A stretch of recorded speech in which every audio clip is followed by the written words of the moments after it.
Hey guys, tonight we step barefoot onto the frozen-packed dirt floor of a medieval cottage just as the wind howls outside like it's got a grudge. The shutters rattle more symbolic than secure, and your breath fogs the air inside as easily as it would out. You pull your wool cloak tighter. Except, surprise, you're a peasant in 1348, and you don't have a cloak.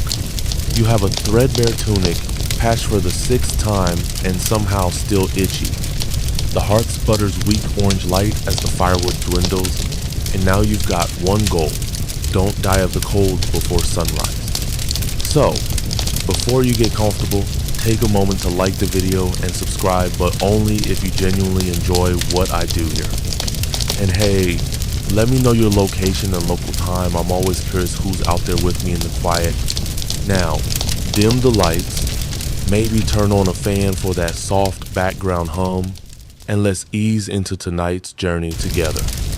You're on the edge of town, or maybe not even that lucky.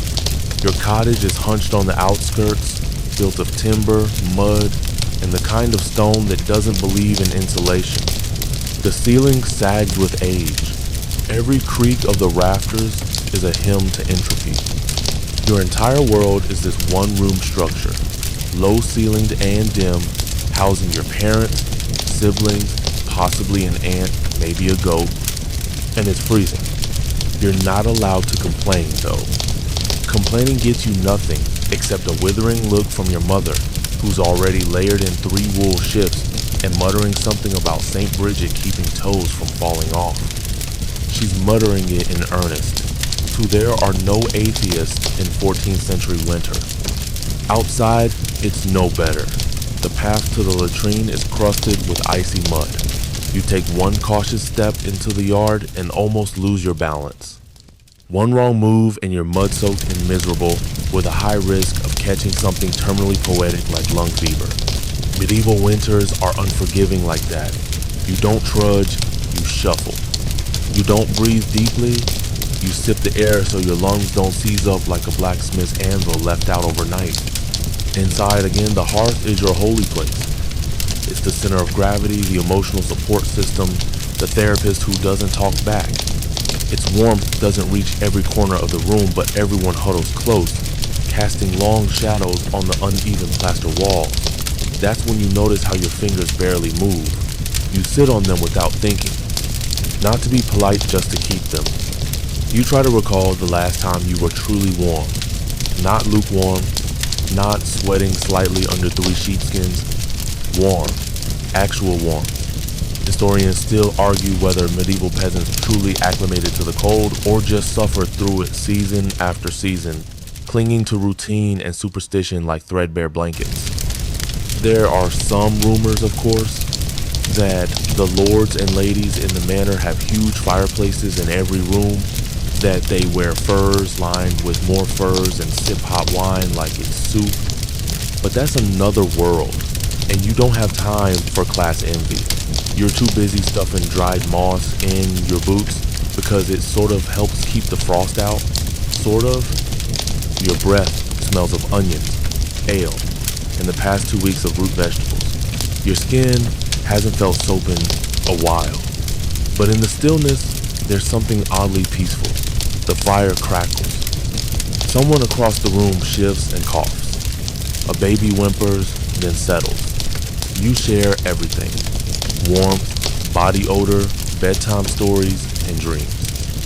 And honestly, when the wind isn't roaring like an angry bear outside, it feels almost intimate.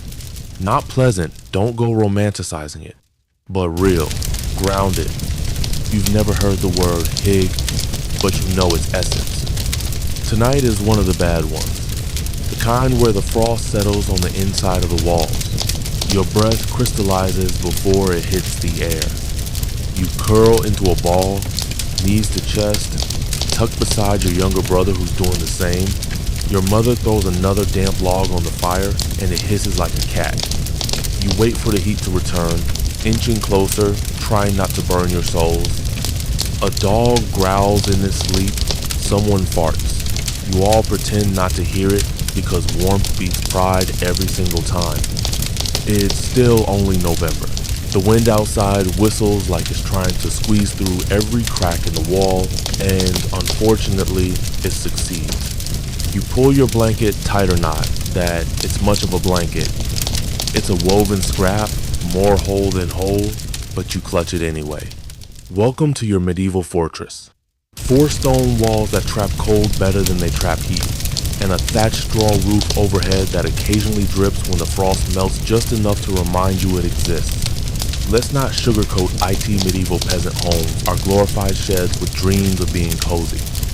Built quickly, cheaply, and with survival in mind, a generous word, your home is cobbled together with local timber and wattle and dalba charming combo of woven sticks and mud plaster.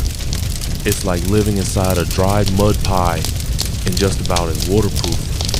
Insulation? Never met her. The cold seeps in through the floor, up the walls and down from the ceiling in waves. Heat, meanwhile, does its best to escape. You can almost hear it whispering, "So long, suckers," as it rises and disappears through the gaps in the rafters.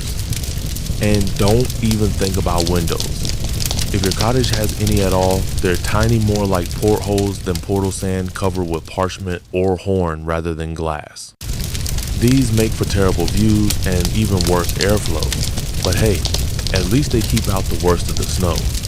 You try to imagine what an actual bed might feel like, with a mattress and maybe some feathers. What a ridiculous luxury. Here, you sleep on a wooden plank if you're lucky, or directly on the packed dirt floor if you're not. You layer it with straw and maybe a few sacks stuffed with dried leaves. Then, for good measure, you throw some wool rags over it. Voila, medieval tempered petting. But don't get too attached. Bedtime in this home is a communal affair. Everyone piles in. Parents, siblings, and sometimes guests all nestled together like medieval sardines. You've got elbows in your ribs and feet near your face. It's the most awkward group hug in history, repeated every night out of necessity, not affection. Your house isn't quiet either. Every creak is a potential leak. Every gust of wind brings a new groan from the walls. Your roof is technically waterproof, but that's a lie you tell yourself while watching water drip from the beams into your drinking pot. Some nights, you'd swear the roof is sighing in resignation. And the smell? Well, let's just say Febreze won't be invented for a while. It's the blend of smoke, damp straw, unwashed feet, dried herbs, and the faint tang of turnips gone off. If you've ever tried warming yourself by a fire only to realize you smell like the fire, congratulations, you're on theme. Still, there's a bizarre sort of order to it. Every object has a purpose. The hanging herbs might look decorative, but they're your air freshener and your medicine cabinet.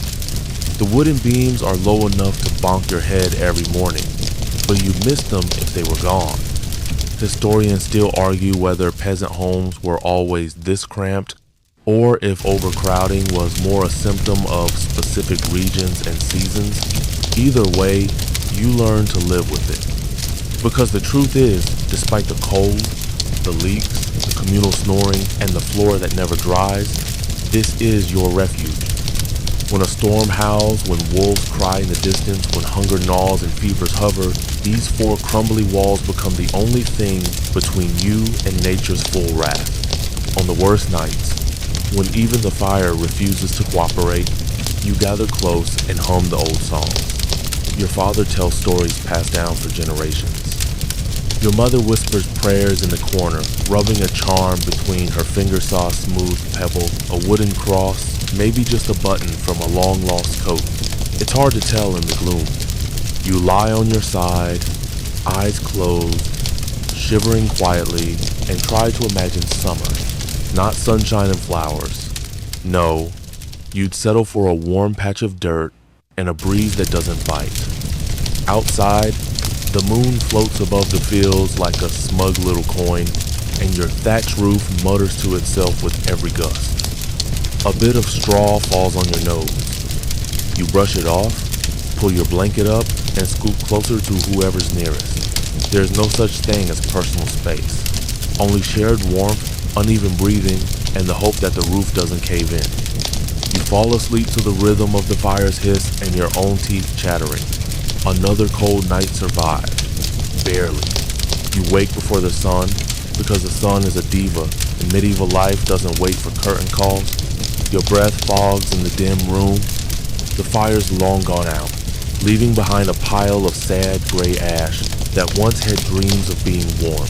You stretch carefully, because everyone else is still asleep, and disturbing the pile of bodies comes with risk. Last time, someone elbowed you in the throat. There's no such thing as sleeping in.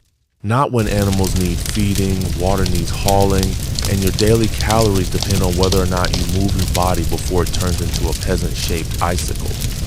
First task of the day, stir the embers. If you could find a single glowing coal in the heap of ash, it feels like winning the lottery. You breathe on it, coaxing it like a nervous cat, and toss on a few bits of dry straw or kindling careful not to choke everyone with smoke. It always takes longer than you think. You mutter under your breath.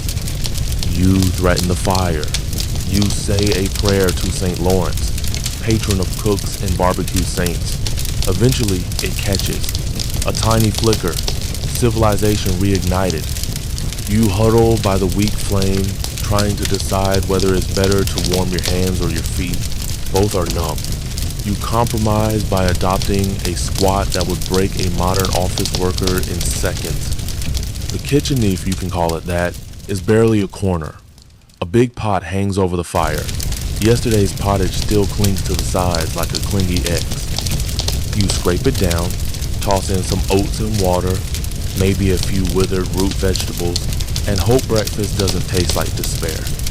Someone finally stirs behind you, coughing hard enough to shake the straw in the rafters. Another joins them, then another.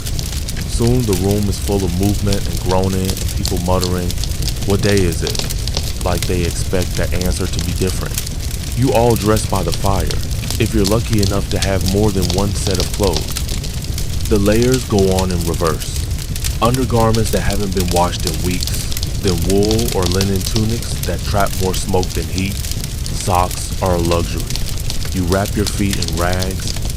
The goal isn't comfort, it's survival. There's a brief scuffle over boots. They don't belong to anyone in particular. Whoever gets them gets to go out first, and by first we mean least frozen. The loser gets the second shiftless ice, but also less daylight. Outside, the world is quiet.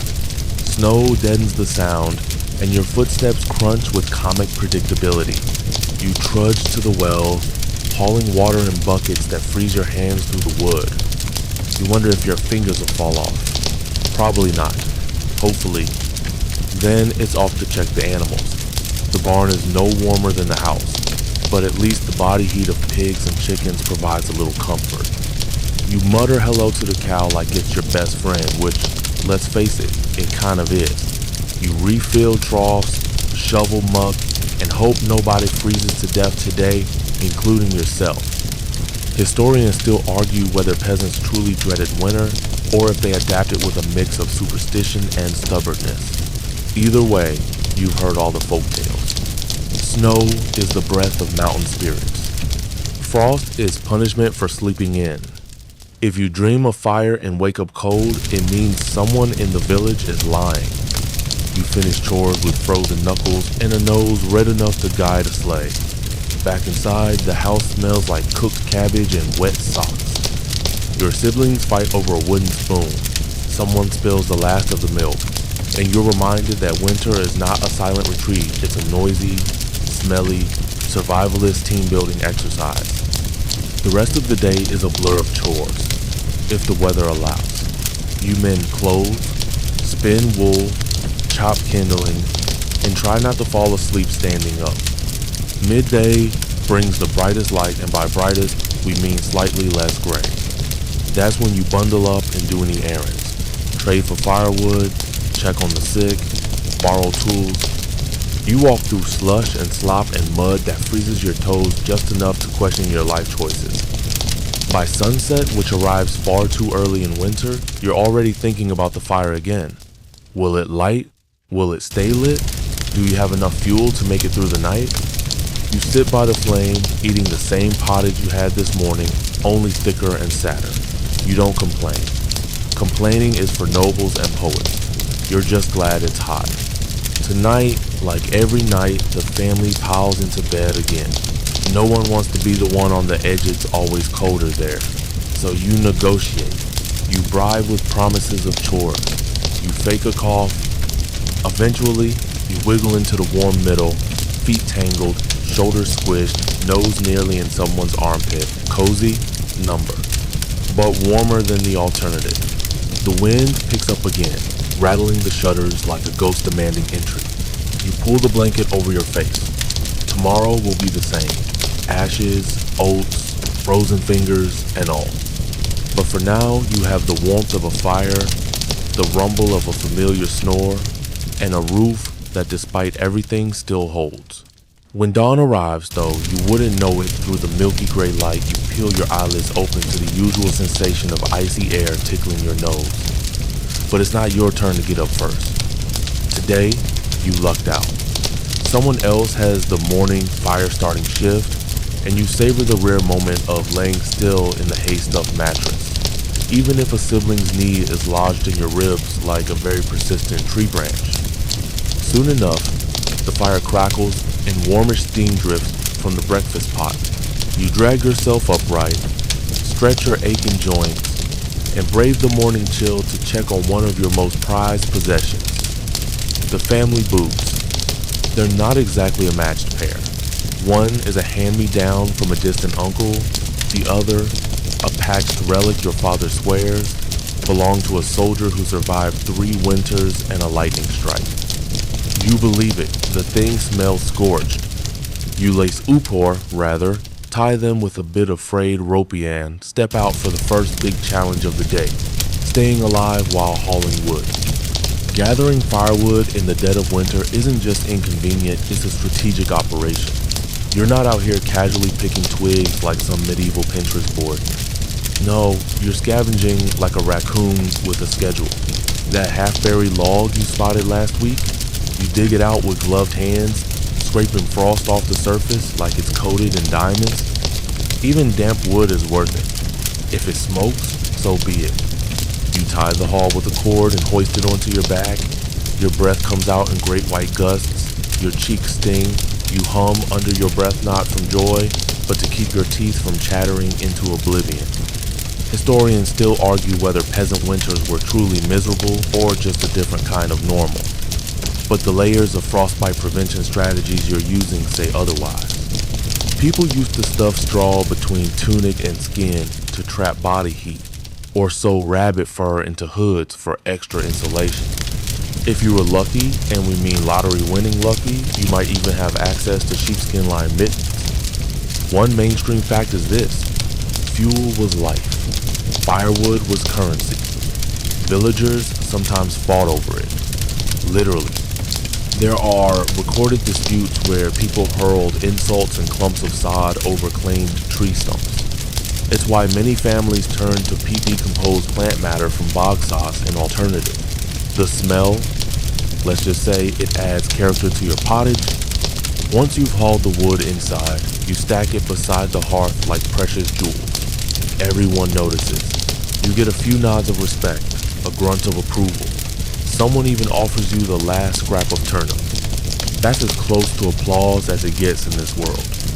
Later, when your fingers have thawed and your face no longer feels like a salted cod, you join the communal task of wool spinning. It's repetitive, rhythmic, and, let's be honest, not the worst way to stay warm. Your feet stay wrapped in bundles of rags, your hands working the spindle with a practiced ease.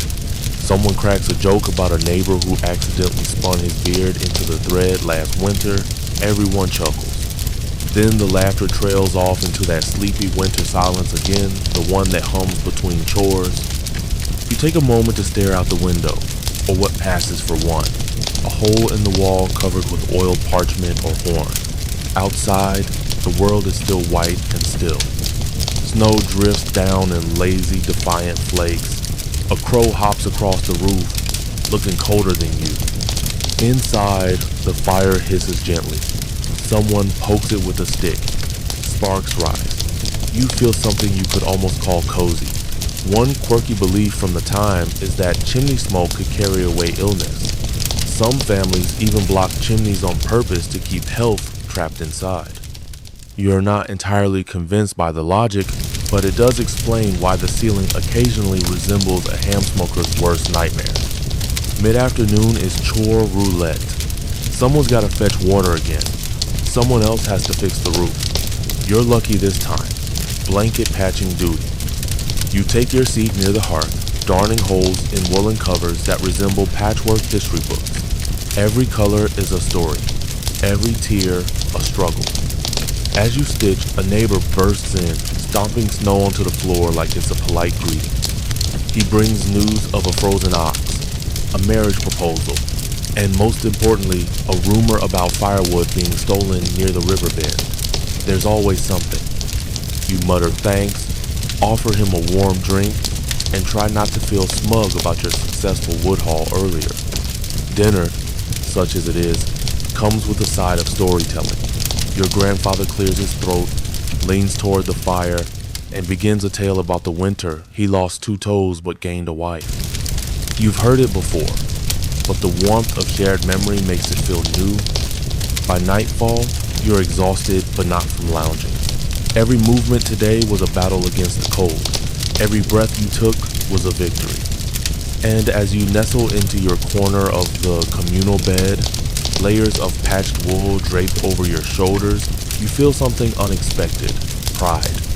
It's easy to look at your life from the outside and think, how did they do it? But in this moment, wrapped in warmth, hearing the fire crackle and your sister's soft snore nearby, you get it. You really do. Tomorrow will bring more cold, more chores, maybe another frozen ox or stolen log. But for now, you close your eyes, sigh deeply, and let the dark come in. The morning greets you with its usual lack of Gracino birdsong, no sunshine, just the sharp sting of frost on your nostrils as you shift under the covers. You groggily remember how many layers you're wearing and wonder if removing one to scratch your back is worth the risk of hypothermia. You decide against it. The fire's mostly out.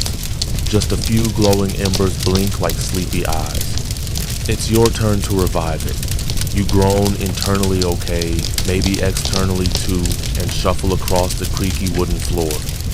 You blow on the coals like you're encouraging a shy toddler to perform at a feast. A few sparks leap up. Victory. You feed it scraps of bark and a sliver of fat precious fuel. The flames catch, licking upward with familiar hunger. The room slowly, achingly, becomes livable. The first meal of the day is more ritual than indulgence. You crush stale bread into the remnants of last night's pottage, which is congealed into something between glue and ambition. It heats up over the fire and fills the room with its dependable aroma, earthy, bland, oddly comforting. A pinch of salt would be a miracle, but miracles are in short supply. Then it's off to tend the animals. If your family has livestock, congratulations, you are richer than half your village. You wrap a scarf around your face and step into the snow-packed yard where chickens mutter their disapproval and the goat gives you a look like he's about to unionize. Historians still argue whether medieval peasants treated their animals like family or mere tools. Judging by how you're scratching your cow's ears while muttering apologies for the freezing trough water, it's probably a bit of both. You shovel frozen dung like a medieval spa therapist exfoliating the land. It's smelly, miserable work, but necessary. And honestly, it's kind of warm once you get going. By the time you've collected eggs, refilled hay troughs, and checked for wolf tracks, yes, that's a real concern, you're sweaty under your tunic and more awake than you like to be. A neighbor trudges by, his breath visible in puffs. He's headed to the forest edge, dragging a sled with one hand and a hopeful axe in the other. You wave. He waves back. There's a shared glance that says, "Let's not die today."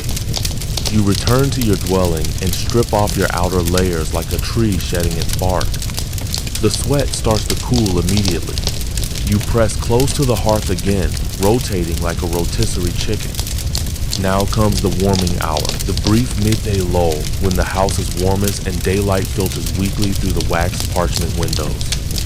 You repair tools, twist dried herbs into bundles, or mend winter clothing. Today you're fixing the sole of your boot with a curved bone needle and twine made from sinew. It's fiddly work, made harder by your clumsy mittened fingers. One quirky medieval trick, warming stones. Heat a rock in the fire, wrap it in cloth, and tuck it at your feet under the bed. It won't last long, but those first 5 minutes feel like heaven. You make one now, nestling it in a rag and placing it at the hearth's edge for tonight. Your father tells you a tale while you work something about a man who fell asleep in a hayloft and woke up married. You're not sure whether it's a warning or a wishful memory. Either way, it fills the room with something that feels like warmth from the inside out. By afternoon, the cold creeps back. Shadows lengthen. It's time for second dinner. No, it's not a feast. It's just a second bowl of lukewarm stew. It's during meals like this that you learn things. Who's ill, who's pregnant, who thinks the priest has a demon in his molar. Important stuff. You hear about a neighbor who lined his walls with sheep dung mixed with straw for better insulation. Historians still debate whether this was common practice or a desperate one-off. All you know is that your walls are drafty, and sheep dung is suddenly sounding less gross and more like home decor. After dinner, the real highlight of your peasant evening arrives. Gathering around the hearth for stories, songs, and in Lucky Night's gossip. There's no Netflix, but you've got old Merrick who swears he saw a frost spirit dancing in the woods last night. He describes it in such ridiculous detail: antlers, hooves, a lantern made of icicles that half the room leans in, while the other half throws chestnuts at him. You listen, belly full, fingers warmed, wrapped in your patched up blanket. For a moment, you're not just surviving, you're thriving? Well, at least not freezing. Someone starts humming a tune. You don't know the words, but you hum along. Your sister falls asleep with her head on your shoulder. The goat bleats outside, probably angry he wasn't invited inside. You smirk. One more log on the fire. One more check that the shutters are closed. One more story told by candlelight. You feel the weight of the day settle into your bones, but it's not an unbearable weight. It's a lived-in kind of tired, the kind that makes your hay-stuffed mattress seem like a luxury bed. You lay down again, stone-warmed cloth tucked near your toes. Your breath rises in lazy clouds. The fire dims, the room softens, and you feel a sense of strange gratitude. Not for the hardship, but for the fact that, against the odds, you've made it one more day. The wind howls like a bored ghost outside your window again. It's night now, and you've already braved one full day of winter survival. But as you settle in for another long stretch of cold darkness, you realize something most modern folks never even think about. Sleep in the medieval world doesn't happen all at once. Yep, welcome to segmented sleep. No, that's not some trendy productivity hack, it's your reality. You wake up in the middle of the night naturally because that's what everyone does. Historians still argue whether this first sleep and second sleep pattern was a biological necessity or simply shaped by centuries of candlelight rhythms. Either way, you're wide awake now. You lay in bed for a while, staring up at the smoky ceiling beams. You think about the chores tomorrow. You think about whether the goat is plotting an escape. You think about whether your breath will ever not be visible indoors. Eventually, you get up because you're not the only one awake. Your father is muttering something while poking the embers. Your older brother is using this window of wakefulness to sharpen a knife quietly, methodically, almost creepily. You join your mother, who's praying by candlelight. It's not particularly loud or dramatic, just a soft rhythm of whispered Latin. You don't know half the words, but the sound comforts you.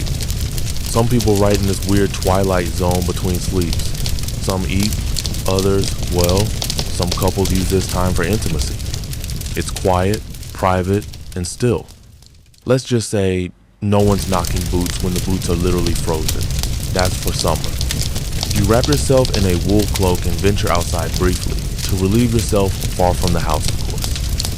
The outhouse is little more than a wood shack with a moon carved into the door and a seat colder than betrayal. You do your business quickly, hopping back inside with the urgency of someone who's just touched the glacier with their butt. Back indoors, your cousin is wrapping her frostbitten toes in a paste of goose grease and rosemary. It smells like a medieval rotisserie, but hey, if it keeps her toes attached, no one's complaining. It's one of many strange remedies floating around, some hilariously suspect. You hear about a family down the lane that sleeps upright to avoid lung frost. Another uses warmed bricks tucked into hay, stuffed pillows. Still another claims their best heat source is letting the chickens sleep inside. You've never tried that, mostly because the chickens are jerks. This quiet gap between sleeps also becomes prime time for community bonding. You might slip out to your neighbors for a hushed chat by their hearth. There's no knocking, just the agreed upon cough outside the door, like a secret password. Tonight, you're staying in, but you remember those little nighttime gatherings, the hushed giggles, the illicit honey wine, the stories told so softly they seem like spells. And yes, there's gossip plots of it. You hear about the miller's daughter meeting a traveler by the frozen river. You hear about the priest's unusual late-night walks. You hear about a merchant whose blankets are stuffed with swan feathers, which everyone agrees is downright decadent, but also possibly heretical. Eventually, your body nudges you toward bed again. The fire is dying, the room is cooling, and your second sleep awaits. You crawl under the covers, now slightly warmer from all the activity, and drift off again. It's not deep sleep, not yet, but it's sleep all the same. By morning, you'll be stiff, sore, and mildly annoyed at life, but you'll also be alive. And in this frozen world, that's not nothing. As dawn creeps in, so does the routine. Ash scooping, water boiling, chicken grumbling. But something's different today. There's talk of a feast coming, a holy day. That means music, laughter, food, maybe even firewood that hasn't been gnawed on by mice. Your spirits lift. But we're getting ahead of ourselves.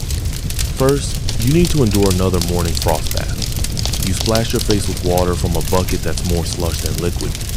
Your skin tightens like it's auditioning to be a drum. You mutter a few words that aren't technically blasphemous, but probably wouldn't make the priest proud. Breakfast is more of the same. Porridge, pottage, and a piece of bark someone is pretending is bread. But it's hot, and hot means hopeful. A lot of peasant optimism hinges on whether steam rises from your bowl. Once fed, you wrap your feet again, this time in layers of linen scraps and sheep's wool. Your shoes, if you can call them that, are stiff and patched and barely keep out the wind. But they're better than nothing. One quirky tradition, toasted garlic mashed with lard, rubbed on the soles of your feet before wrapping. Some believe it keeps warmth in. Others think it wards off illness. You're not sure about either, but your feet smell like soup, and that's oddly comforting. Outside, you chop wood with your brother. The axe handle is slick with frost and cracked from years of use. You both take turns swinging and laughing at your own incompetence. You're terrible at this. But the point isn't perfection, it's survival. And sometimes, survival is just laughing while your fingers go numb. A neighbor yells about wolves near the orchard. Your family's dog, a half-blind mutt with 3 working legs and no name, barks into the distance like he's taking it personally. The village men grab torches and go investigate. You stay behind, heart pounding. The wolves don't come. This time. But they've come before. You remember one night when your cousin saw eyes glowing from the tree line and swore it was something bigger than a wolf. Historians still argue whether peasants actually believed in werewolves or just used the term for unusually large or aggressive wolves. Either way, you still dream about it sometimes.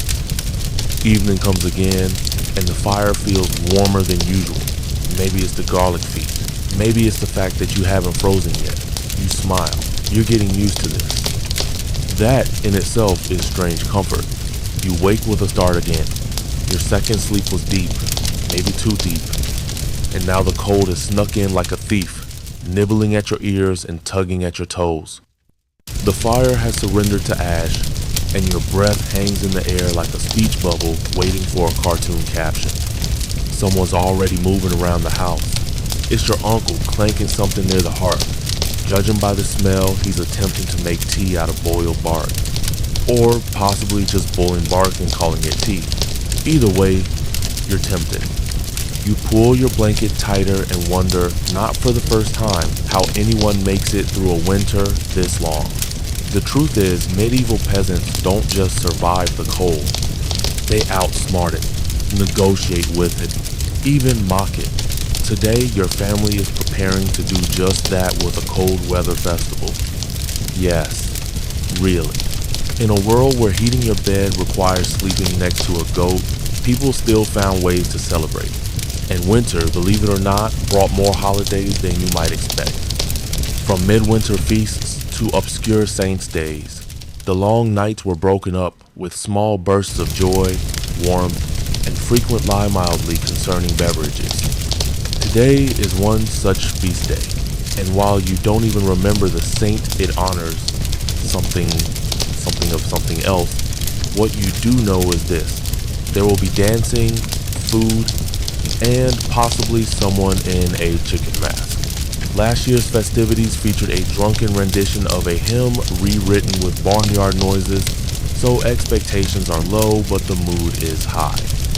You bundle up in every layer you own, including 2 pairs of socks and a linen tunic so patched it looks like a map. Your boots have been stuffed with straw for insulation. Historians still argue whether that actually worked, or if it just made everyone sound like walking scarecrows, but you're grateful for it either way. You step outside.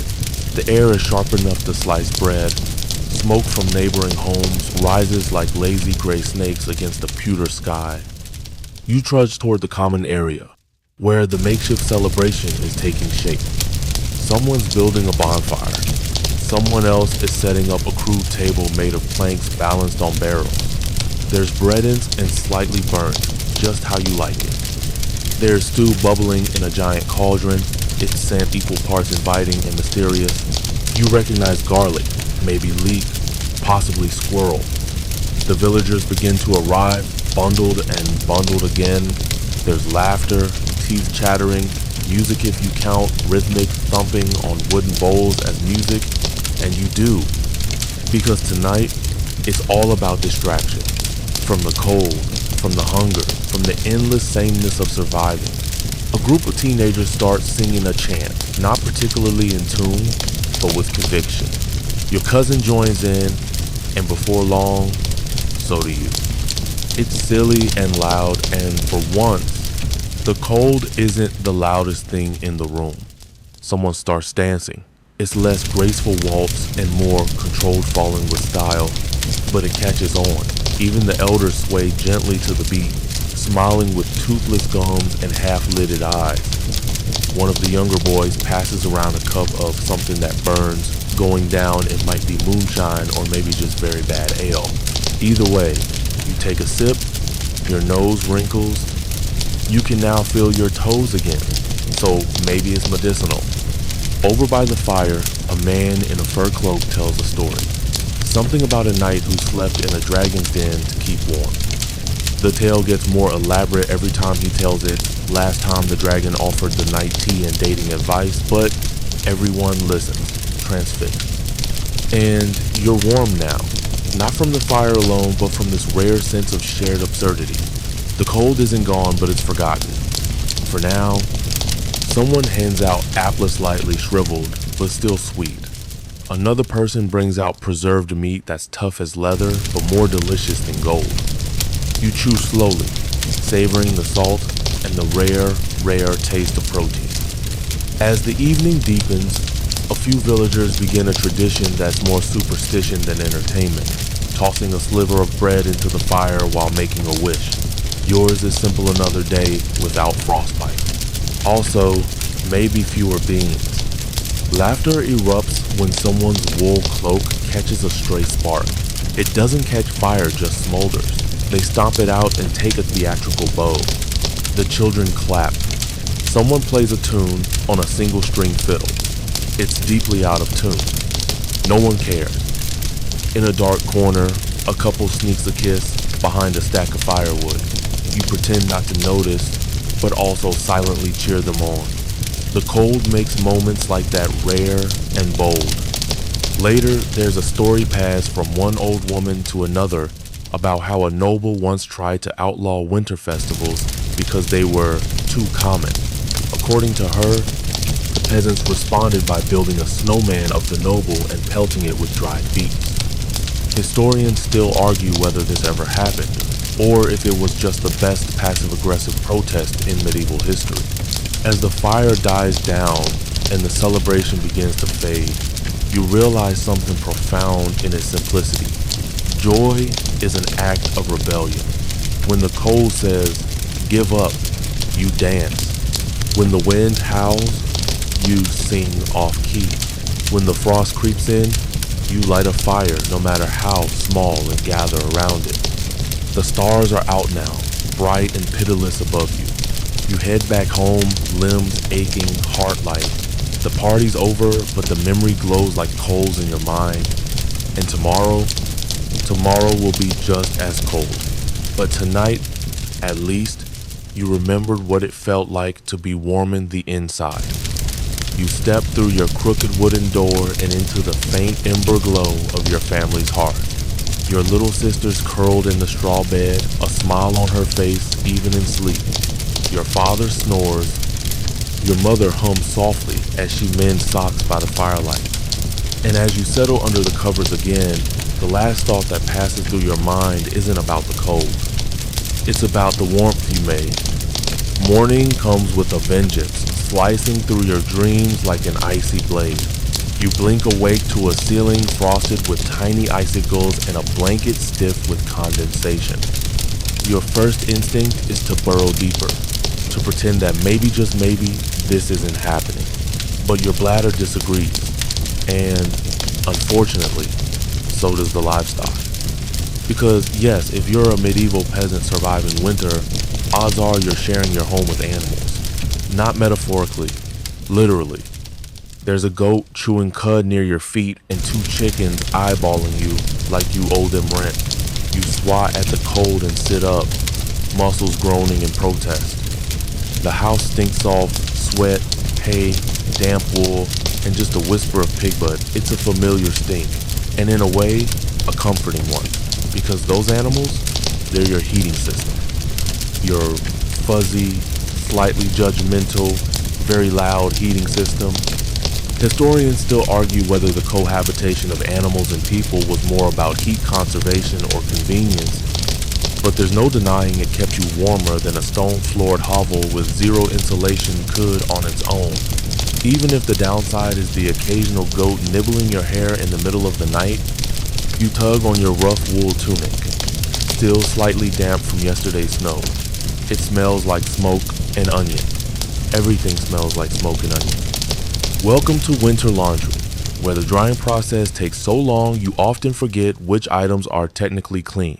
The term is relative. Outside, the world is still. Snow stretches across the fields like a blank scroll waiting to be written on, preferably by someone else. You trudge out, your breath fogging in thick bursts. The path to the well is treacherous. Ice slick and shaded, it's a slip and slide with stakes. You carry a bucket like it's a chalice of fire because hot water is holy. When you finally wrestle the pump into yielding a few glorious splashes, your fingers are so cold you can't tell whether the water is warm or if you've just gone numb. Either way, mission accomplished. Back at the house, your family's bustling into action. Today is chores day, which in peasant reality is every day. But winter chores are special. They involve breaking ice, chopping wood, and pretending you don't have chilblains.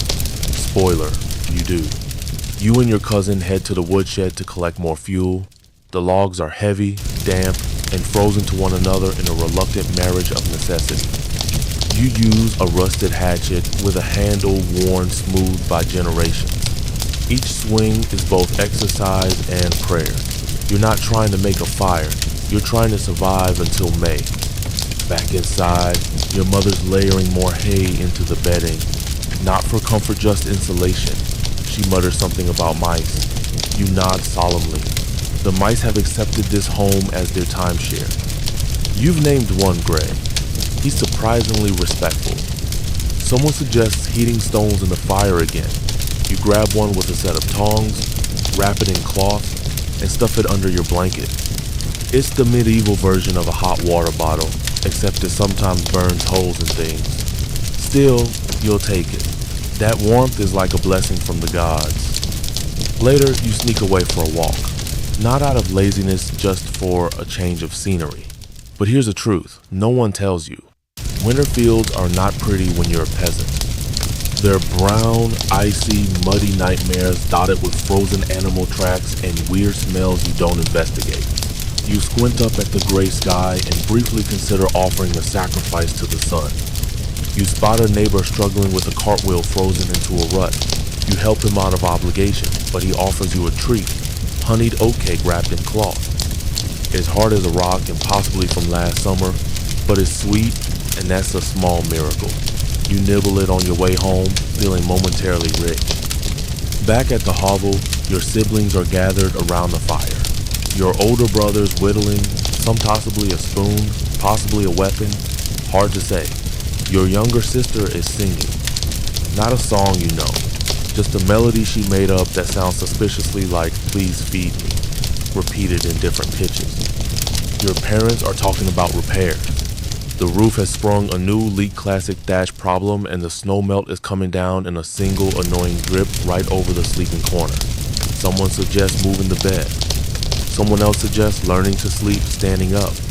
Everyone laughs more than the joke deserves. That's winter humor for you. To keep warm through the night, you and your family prepare bed stacking, basically. Everyone piles into one bed like a human lasagna. You're not sure who invented the strategy, but they deserve a holiday. The warmth is instant, if not entirely comfortable. Someone's elbow is in your rib. Your foot's tangled in a sibling's hair. But your nose is warm, and that's a win.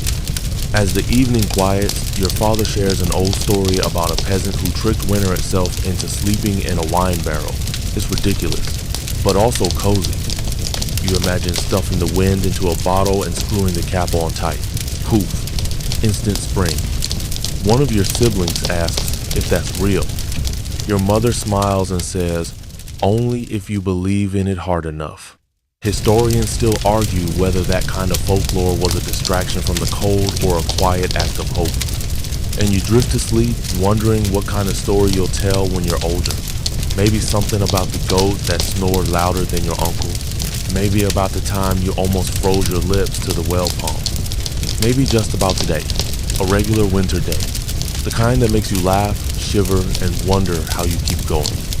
Then you remember, you don't just survive winter. You live through it, one strange, stubborn, frostbitten day at a time. You wake the next morning to the faint sound of someone cursing the frost. It's your uncle. He's staring mournfully at his boots, which froze overnight and now resemble two rock-hard loaves of bread. You can't help but laugh softly, even if your own boots are currently roasting beside the fire like sad meat. Today's focus, layering. You shuffle around, pulling on every item of clothing you own, 2 tunics, a scratchy scarf, a pair of socks that feel more like burlap. Medieval winter fashion isn't about looking good, it's about not dying. Think of it as peasant couture, and yes, layering is in. Breakfast is yesterday's gruel, reheated and served with a side. But there's also the rare treat of preserved apples. They're wrinkled, slightly fermented, and taste like autumn's last apology. You chew slowly, hoping the flavor lingers long enough to feel warm. After eating, it's chore time again. The animals need feeding, the ice needs breaking, and the house needs sweeping. You draw the short straw, literally, and get to deal with the latrine pit. You wrap a scarf around your nose and pretend you're somewhere else. Anywhere else. Historians still argue whether medieval peasants had a concept of personal space or if that's a modern luxury. But here, between a neighbor's goat and a child asking if snow can be used as soap, you're pretty sure the answer is no. By mid-morning, there's chatter of a traveling merchant who's made it into the village. This is rare. Winter roads are mostly frozen smudge or ankle-snapping traps. But the promise of novelty sends a ripple of excitement through your household. You bundle up again and head to the town square, where a small crowd has gathered. The merchant's cart is an oasis of collardy cloth, strange spices, copper trinkets. You stare at a packet of dried figs as though it's treasure. He's also got something even more exotic, news. Apparently, 3 villages over, someone's trying to build a sled powered by goats. You immediately want one. You trade a few turnips for a tiny, lopsided candle shaped like a swan. Completely impractical, but it smells faintly of beeswax and gives you hope that maybe your corner of the world isn't forgotten. Back home, the candle takes a place of honor on the mantle. You all crowd around it like it's a sacred relic. Your mother jokes that it's the most beautiful thing she's seen since summer. Your father pretends to propose to it. Laughter bubbles up, filling the room like firelight. Later, you help patch the roof again, this time with a combination of dried reeds, mud, and desperate optimism. The wind howls in protest. You whisper back, "Nice try," and feel weirdly victorious. By afternoon, the sun is trying its best to shine. You take the opportunity to do something scandalous. Bathe. Sort of. You heat water in a large pot, add dried lavender from last season, and stand in a wooden tub that's seen better centuries. It's not glamorous, and you still end up slightly colder than before. But for 5 glorious minutes, you feel almost clean. Afterward, you huddle by the fire in a blanket that smells of sheep and smoke. Someone's heating cider thick, spicy, and vaguely alcoholic. It warms you from the inside out. You sip it like royalty. Dinner is barley stew with bits of preserved meat, probably from that goat who kept chewing on your hair. You say a quick thanks to Greg the goat, then dig in. The broth is salty and rich, sticking to your ribs like good gossip. As night falls, the fire crackles with renewed energy. You break out a board game made from old bones and pebbles. No one remembers the rules, so you invent new ones, each more ridiculous than the last. Someone declares themselves Queen of the Winter Rock, and no one challenges it. Your mother tells a story about how her grandmother survived the Great Freeze of '97 by sleeping in a barrel stuffed with wool and hay. Apparently, she woke up once with a hedgehog in her lap. You all agree it sounds cozy, kind of. Later, you venture outside for fresh air. The stars are piercingly bright cold diamonds scattered across a velvet sky. Your breath fogs in front of you, and everything is so still, it's like the world is holding its breath. You listen hard and swear you can hear the snow whispering. Back indoors, you notice the candle has melted into a lump, its swan form barely visible. You feel a pang of sadness. But then someone announces it's time for feet roast, and you all crowd toward the hearth, bare feet extended toward the flames like marshmallows. The warmth seeps into your bones. You joke about bottling it. You joke about bottling everything laughter, stew, goat-powered sled sand, saving it for the next storm. Historians still argue whether medieval winters were colder than ours or if people were just tougher. But in this moment, with your toes warm, your belly full, and a sibling snoring softly beside you, it doesn't matter. What matters is that you're here, that somehow, some way, you're making it through. You wake in the darkest hours of the morning long before the sun even thinks about rising to. The unmistakable sound of wind clawing at the thatch again. It's the kind of cold that has weight, pressing down on you like a second blanket made of ice. You burrow deeper into the scratchy wool and furs, but your nose is exposed and quickly becomes the sacrificial frostbitten hero of the family. Someone, probably your father, is already up, clattering around in the dark, trying to coax embers back into flame. The ritual of fire making is delicate, desperate. He breathes on a tiny coal like it's a baby bird. Eventually, a flicker catches, and the room glows with the dim, orange promise of warmth. But don't get comfortable. Today is laundry day. Laundry, in medieval winter, is an act of madness. You lug frozen linens to the river, which is only partially thawed thanks to a recent warm spell, meaning it's slightly slushy instead of solid. With hands already numb, you dunk each piece of clothing into water that could qualify as weaponized. It feels like stabbing yourself with icicles, voluntarily, again and again. You scrub with lye, soap, and rocks because, let's be honest, detergent hasn't been invented yet. Your fingers go red, then white, then weirdly rubbery. Historians still argue whether people actually clean their clothes regularly in winter or just accepted a life of mild stink until spring. Based on how your toes feel right now, you're leaning toward the stink solution. Back at home, you hang the wet garments near the fire and hope they dry before they freeze into medieval snowflakes. One shirt already resembles chainmail, just made of ice instead of iron. For lunch, it's more stew, this time with questionable cabbage. But the house smells vaguely vegetal, and that counts as luxury. You even get a hill of bread, still a little chewy from being stored in a cloth sack tied to the ceiling to keep mice out. The mice, for the record, are thriving. Later, you're assigned to straw duty. The family bedding needs fluffing and replacing, which basically means hauling moldy hay out of the sleeping area and stuffing in new straw. You try not to think about all the things crawling in it. You tell yourself the scuttling noises are just friendly insulation. A neighbor stops by wrapped in more layers than you thought physically possible to trade some rabbit pelts for smoked fish. You help with the exchange and marvel at the rabbit fur. It's the medieval equivalent of cashmere.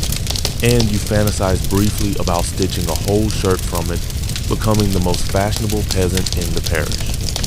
To pass the afternoon, you help carve spoons. It sounds mundane, but whittling is the medieval version of fidget spinning. You zone out shaping wood into something semi-functional while listening to your sister hum a tune about St. Cuthbert and his magic cow, or maybe it was a chicken no one agrees. The wind picks up again in the early evening, and you do a round of leak patching with wax, moss, and hope. A draft sneaks in anyway, curling around your ankles like a smug ghost. You curse it, then stuff another rag into the wall. Dinner brings more cider, this time warm with cloves. Someone managed to toast oats into something resembling cookies, and for a moment you think, wow, this is living. You tuck into the food with the enthusiasm of someone who hasn't tasted sweetness in a week.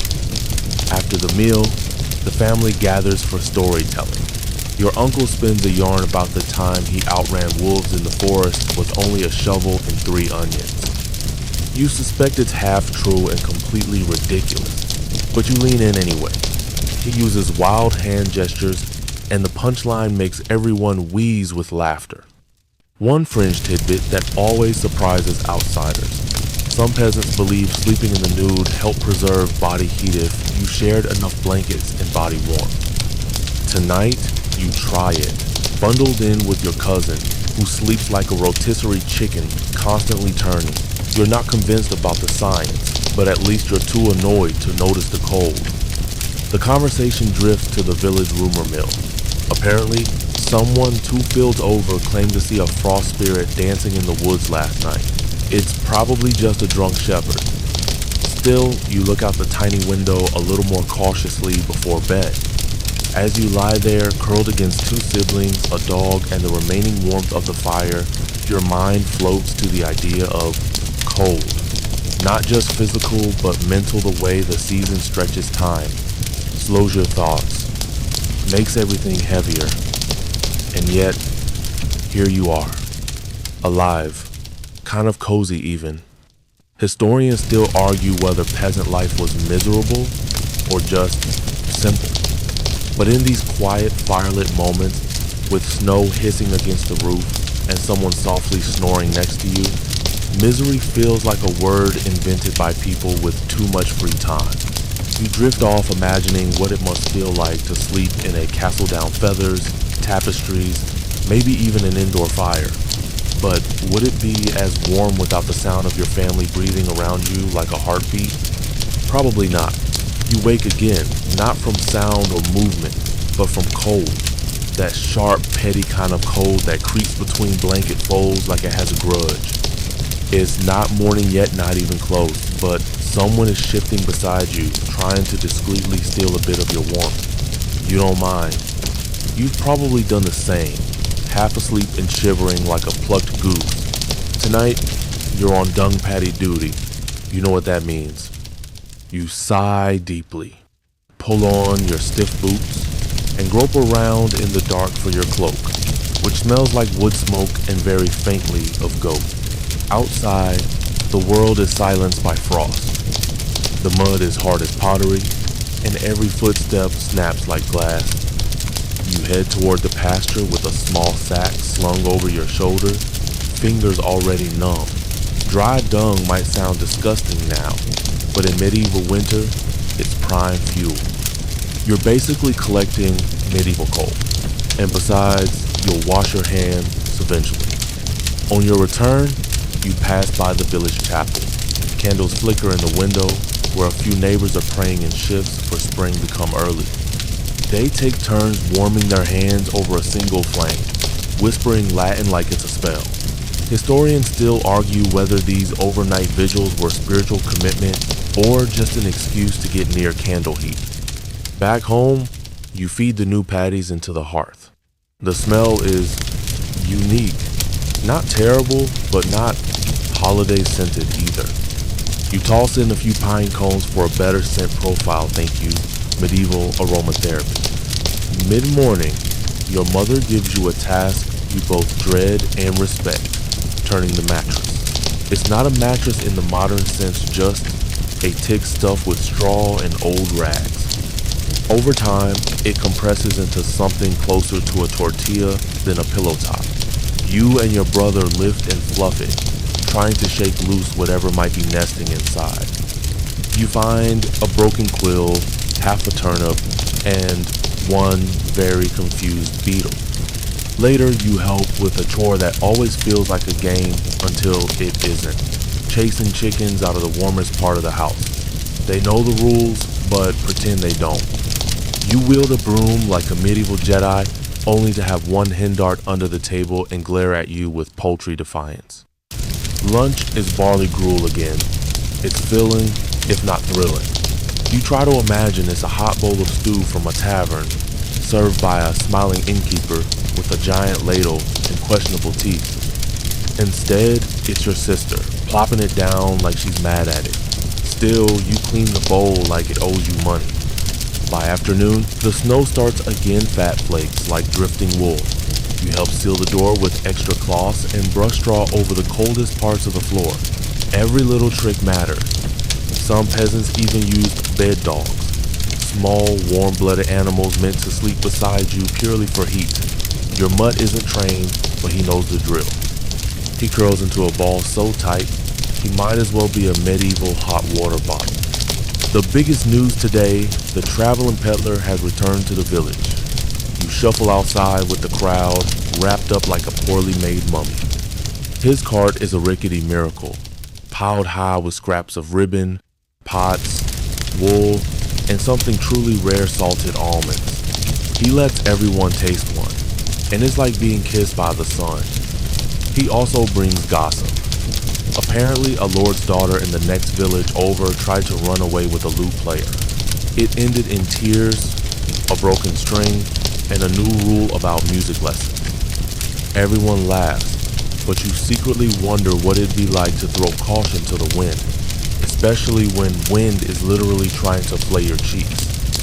One fringe tidbit, he mentions sticks in your head. Some wealthy folks in cities sleep sitting up propped by pillows because they believe lying flat invites death. You imagine spending a whole night like that and shudder. you'd rather wrestle the chickens again. Evening comes and with it, more fire tending. The dung patties are burning efficiently, though your cousin swears they make her dreams smell weird. You curl up with a bit of leftover bread and listen to your grandfather tell a half-true story about frost demons stealing his pants one winter. You don't believe him, but also, where did those pants go? You sleep close to the hearth tonight. A privilege, really. You press your palms toward the flames, feeling your blood thaw slowly, and for just a second, you forget the cold. You drift off listening to the wind gnawing at the shutters, the dog softly breathing, and the faint squeak of someone rolling over on the hay mattress. Somewhere nearby, a rooster coughs in his sleep. Yes, chickens cough in. You let out one sleepy laugh before sinking fully into the warmth.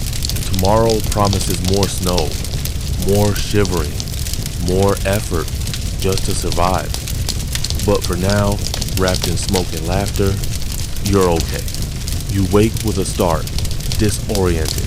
The fire has burned low and someone has kicked off a blanket in the night, leaving your left foot exposed to the cruel bite of morning air. It takes a moment for your brain to catch up with your body, which is already shivering in protest. Welcome to winter in a peasant cottage where sleep is less a luxury and more a truce negotiated nightly between body heat and wood supply. Outside, there's that muffled silence again. Snow has fallen thick and heavy, blanketing every surface in the village with the kind of quiet that makes you suspicious. It's peaceful, sure, but it also means work, and lots of it. You shuffle to the door, unlatch it carefully so as not to rattle the entire household awake, and step out into the blue-gray hush. It's like walking into a dream where everything is soft, cold, and smells faintly of chimney smoke and sheep. Your first task today? Clearing snow from the roof. Not because of aesthetics, no one here is winning any medieval home and garden awards, but because that much snow left unchecked can collapse the thatch. You and your brother climb onto the ladder with a crude wooden shovel, bundled in layers of cloth that used to be shirts, blankets, maybe even curtains. You work in silence for a bit, the only sounds your breath puffing and the gentle whump of snow hitting the ground below. Later, you're told to help repair the shutter hinge again. These things weren't built for elegance. They creak like haunted doors and sag more with every frost. You hammer in a new wooden peg and pretend you know what you're doing. Your dad supervises from a bench, drinking weak ale and offering exactly zero useful advice. Historians still argue whether medieval dads were this passive or just conserving energy for shouting later. Inside, the younger kids are trying to dry socks over the fire, which, predictably, means at least one sock gets singed. The smell of burnt wool mixes with yesterday's cabbage fumes and a hint of something fermented. You crack a window just to survive. Your cousin glares at you like you've just invited death in for tea. By midday, your hands are raw from hauling water again. The village well isn't far, but the ice makes every step treacherous. You try not to spill a drop wasting water in winter is borderline criminal. And besides, your bucket is patched with more resin than wood. Lunch is root vegetable stew that's seen better centuries. Turnip, onion, maybe a sad bit of last year's dried meat. But it's warm, and you eat it with both hands curled around the bowl, steaming like a cauldron. You'd pay a king's ransom for some spices, salt even, but you settle for imagining it's seasoned like a noble's feast. Spoiler, it's not. Entertainment in the evening comes from your neighbor, who has invented a new way to play dice using a goat skull and a flat stone. The rules are unclear, the stakes are probably chores, and everyone cheats with a straight face. You laugh until your ribs hurt, even as your toes go numb again. This, you realize, is how you stay sane in winter. Ridiculous games, bad food, and the comforting knowledge that everyone else is equally miserable. A scholarly tidbit gets passed around like gossip. Apparently, in some regions, people used to sleep in shift-stove separate chunks of the night, with a waking period in between for prayer, storytelling, or other activities. They called it first sleep and second sleep. You wonder if that explains your grandfather's habit of muttering church Latin at 2 a.m., or if he's just trying to impress ghosts. That night, you crawl into bed wearing every article of clothing you own, which makes you feel both cozy and absurd. Your sister is already snoring, curled into a shape that defies both geometry and comfort. You wedge yourself into a gap in the straw mattress and cover yourself with a blanket so stiff it might walk away on its own. As you settle in, your mind drifts to warmer places like the stories the peddler told about Spain, where oranges grow in the sun and no one has to sleep next to a frozen turnip, or so he claims. But then, he also said cats could predict the weather, and yours currently looks like he's plotting murder. You whisper a joke into the dark something about marrying a merchant just for the spice sand someone across the room giggles. It's enough. That tiny shared spark of humor holds you together for one more freezing night. You close your eyes, listening to the wind scrape across the roof like claws. The fire crackles softly. Your dog sighs and shifts at your feet. Sleep returns, not all at once, but like an old friend reluctantly settling in beside you. You wake to the sound of a rooster who clearly doesn't understand personal space or volume control. He's perched somewhere above the barn door, announcing the day like he's auditioning for a poultry opera. Your eyes are barely open, your breath puffing clouds in the air, and already your first thought is, how do people survive this every year without going entirely feral? Today is market day, which in theory means variety, bustle, and human contact outside your household bubble. In reality, it means dragging sacks of oats through half-frozen mud, hoping your neighbors don't beat you to the good firewood bundles. The communal path is so rutted you practically ice skate behind your handcart. At least the dog looks thrilled, tail high like he's about to conquer the Alps. As you trudge to town, frost crunches under your feet. Your boots are more patched than leather at this point, and the cold leaks in like gossip through a church wall. Someone waves from a cottage window, their breath fogging the glass. You nod back, trying not to lose momentum. If you stop moving now, you'll freeze mid-wave like a medieval statue. When you finally reach the square, it's chaos in a charming way. Stalls made of wood and fraying canvas pop up like mushrooms. Peddlers hawk everything from eel pies to hand-spun thread. The air smells like smoke, stew, and livestock panic. You pass a booth selling honey cakes and silently vow to return if you make it through the day with all your fingers. Trading is loud, competitive, and weirdly theatrical. You watch two women barter over eggs like they're auditioning for a traveling play. Hands waving, voices raised, occasional laughter. It's a social event as much as it is business. Someone even breaks out a lute, strumming half tunes while a kid dances badly in the mud. The entertainment budget here is basically, hope someone brought a fiddle. You overhear gossip about the Lord's manor.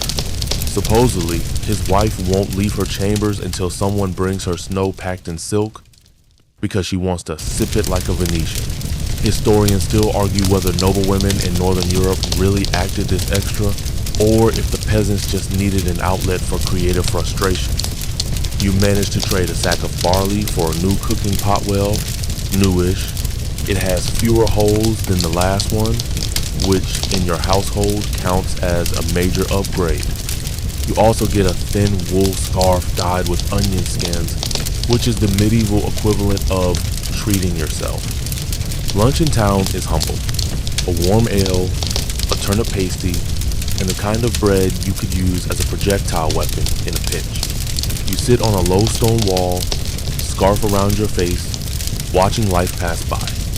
There's a rhythm to this world, a strange sort of joy woven into even the most exhausting errands. Back home, the day's haul is greeted like treasure. Your mother taps the new pot approvingly, your siblings fight over the scarf, and your father immediately uses the last of the barley ale to toast good fortune which is hilarious considering the roof still leaks and the cat just threw up something unidentifiable by the hearth. Evening means chores always. You help mend the hen house, which is less a house and more a loose suggestion of shelter. Your little brother tries to nail a plank in upside down, and your uncle claims it's fine. Chickens are dumb anyway. You know this isn't true. Chickens are terrifying. One of them looks like it remembers your childhood secrets. As dusk falls, the family huddles near the fire again. Someone's carved a riddle into the wooden spoon handle, and it sparks an entire debate over the answer. Your aunt thinks it's a shadow. Your cousin insists it's time. You suggest the smell of fish in the locked room, just to stir the pot. It's funnier than it should be. Then, in a stroke of pure winter madness, someone suggests a game of who can keep their feet in the snow the longest. This ends exactly as you'd expect, with a lot of yelling, 3 bruises, and your grandmother winning. Never bet against someone who survived the Great Famine. Later that night, curled up again under mismatched blankets, you think about the market scene. How even a cold, muddy, uncomfortable trip can feel like an adventure when there's music, laughter, and maybe a honey cake in the mix. You hear a distant owl, or maybe it's just a door creaking in the wind. Either way, the fire is still warm, the dog hasn't stolen your blanket yet, and your fingers miraculously are thawed. You smile into the darkness, the kind of small, exhausted smile that says, "We made it through another day." You wake up to the sound of someone swearing softly in Latin. It's the priest again, muttering over frozen ink while trying to copy a psalm. He's got gloves with the fingertips cut off so he can still grip the quill, but you'd swear his nose is blue. Welcome to winter's home stretch, the part where even the fire seems tired of trying. Outside, a thin crust of frost coats everything, turning the woodpile into a slippery death trap and the well bucket into a solid block. You try to chip it open with a rock and immediately regret all your life decisions. Your breath puffs in the air like you're a dragon, but considerably less majestic. You've heard stories of winter so brutal that entire villages huddle together in communal barn snot for productivity, but pure body heat. It sounds like a nightmare of snoring, goat smells, and not enough personal space, but also like the only reason people made it to spring. Historians still argue whether these barn sleep-ins were standard practice or just regional desperation, but you're starting to root for the idea. Today, the main chore is repairing thatched roofing, because something has chewed a hole through the eaves again. You climb up with straw bundles, nearly slip, and get a face full of ice crystals for your trouble. You'd laugh if you weren't mildly concussed. Below, your sister offers helpful commentary like, "Don't fall, or we'll have to sell the dog." The dog looks oddly excited by this prospect. Midday brings little warmth, so you huddle near a fire with your uncle, who starts reminiscing about that winter of 39 a year, which, for the record, never existed. He swears the snow came up to the windows and the wine froze in the barrel. Then again, he also swears he once outran a wolf on foot. You nod politely and eat your soup. Lunch is boiled parsnips, a chunk of cheese so hard it could be weaponized, and a crust of bread you have to soften near the fire before chewing. Still, food is food, and you're not about to insult the cook, especially when it's your grandma, who could weaponize you with a glance. You help make candles in the afternoon, dipping wicks repeatedly into tallow. The smell is potent, like boiled sheep with regrets. Your hands are slippery for hours afterward, and you vow never to mock scented candles again. A neighbor stops by with beeswax scraps, claiming they ward off evil spirits. No one laughs. This is the kind of winter where you start entertaining the idea. Afterward, you gather twigs from the hedgerow for kindling. You catch sight of a fox darting through the frost-bitten fields, bright red against the pale white. It's a little magical, honestly. Or maybe you're just sleep-deprived and hallucinating woodland spirits again. Back indoors, the family is playing Questions, a medieval guessing game where one person thinks of an object and everyone else asks yes or no questions until they figure it out or give up in a rage. Tonight's object is an icicle in a chicken's beak, which somehow no one guesses, because what even is that?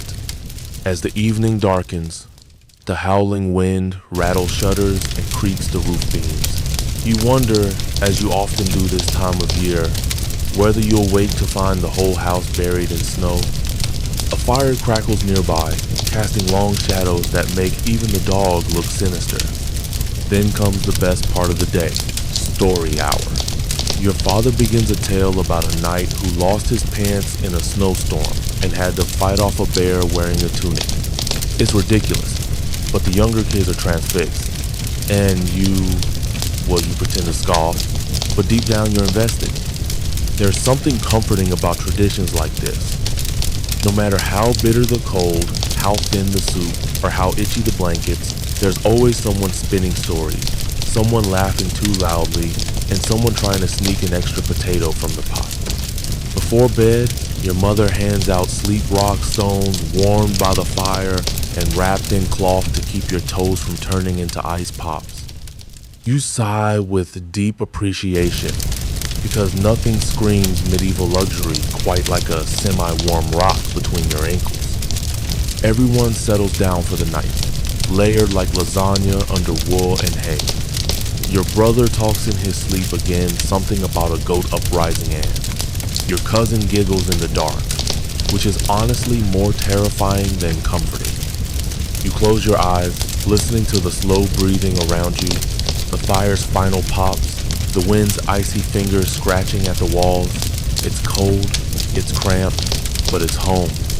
And tonight, at least, you're warm enough to dream of something better. Maybe spring, maybe honey cakes, maybe just a day where your boots don't freeze upright. Morning greets you with a vengeance. There's frost on the inside of the windows, the fire's gone out entirely, and someone's left the door slightly ajar during the night, which you now realize because your nose is numb and your blanket has turned traitor cold. You emerge from the bed pile like a sluggish bear exiting hibernation. Everyone groans in harmony. A cousin coughs dramatically. Your brother immediately steps on a freezing floorboard and lets out a yelp that could probably summon geese from 5 miles away. Winter mornings do not play fair. Today is a market day, which in winter just means a longer walk and a higher risk of frostbite. You bundle up with every scrap of cloth, you own wool tunic, fur collar, awkwardly repaired mittens that used to be sock sand trudge out into the bleakness. The path is crusted with dirty snow, your breath fogs your face, and the wind slaps you just because it can. You love that for you. Once in town, the market is subdued. Fewer stalls, fewer people, but the same suspiciously lumpy meat pies. You eye a merchant selling blessed firewood, which is just regular kindling with a cross carved into it, and shake your head. Some folks will sanctify anything for a markup. Still, you're tempted. Cold makes fools of us all. You trade a worn spoon and some turnip mash for a chunk of wax and a bone comb. Not exactly opulent, but this is the kind of microeconomy where a decent button can get you halfway to a pig. Meanwhile, a street performer is attempting to juggle frozen eggs. They crack on the first toss, and he blames the demon frost. Historians still argue whether such performances were common or just individual acts of frost-induced madness. Heading back, you take the long way around, passing a monastery where monks are hauling wood into their stone chambers. One of them slips and curses under his breath. It's strangely reassuring proof that no one is spiritually above the laws of ice physics. You think about those monks and their supposedly warm cloisters, the rules that keep them indoors while the rest of you are outside wrangling reality. You also remember stories that monks sometimes shared their cells during particularly cold winters, not for theological discussion, but for the oldest survival technique in the book, shared body heat. Whether that's fact or folktale. Well, historians still debate it, of course.